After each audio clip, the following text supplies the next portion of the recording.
এসেছি উল্টোডাঙ্গা বিধান সংঘের পুজোতে। ৫৬তম বর্ষে পা দিল এই পুজো, আর এবার তাদের থিম বাণিজ্যে বসতে লক্ষ্মী। চলুন দেখা যাক কিভাবে সেজে উঠেছে তাদের পুজো মণ্ডপ।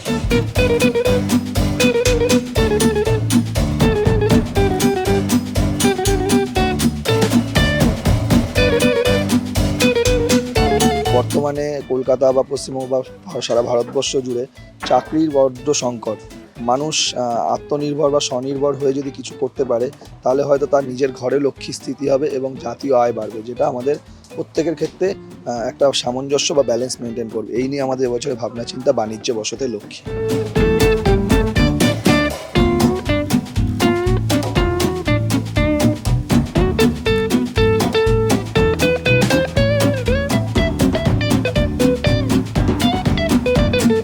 প্রাচীন যুগ থেকে মধ্যযুগ পর্যন্ত বাঙালি কিন্তু ব্যবসায় খুব ভালো নাম করেছিল। বেশ কয়েকজন নাম পাই, চাঁদ সদাগর, ধনপতি, সীমন্ত, এইসব নামগুলো পাই।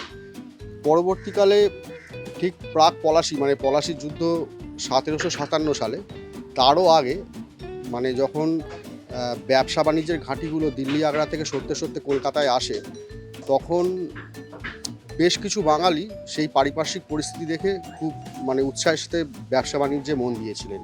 তাদের মধ্যে একটা নাম খুবই উল্লেখযোগ্য, যে পঞ্চানন কুশারী।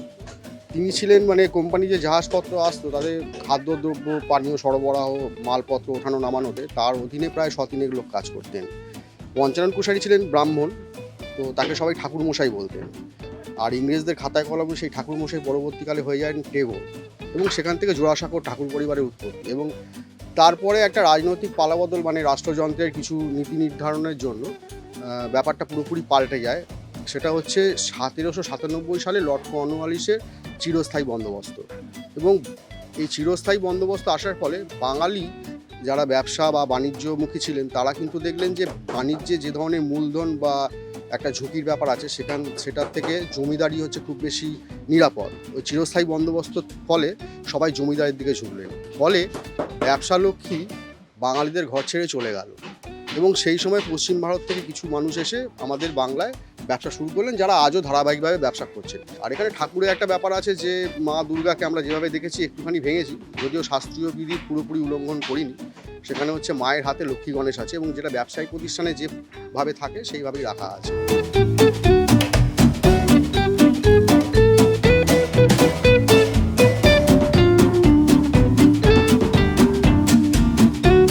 এই যে পালতোলা নৌকা দেখছেন, এর নাম বেতনাই নৌকো। সুন্দরবনে পণ্য পরিবহনের কাজে এই পালতোলা নৌকো ব্যবহৃত হতো, এখন তা বিলুপ্ত প্রায়। সেই নৌকাকেই ফিরিয়ে এনেছেন এই পুজো উদ্যোক্তারা। আর অবশ্যই এরই মধ্যে প্রতিষ্ঠা পেয়েছে দুর্গা মা।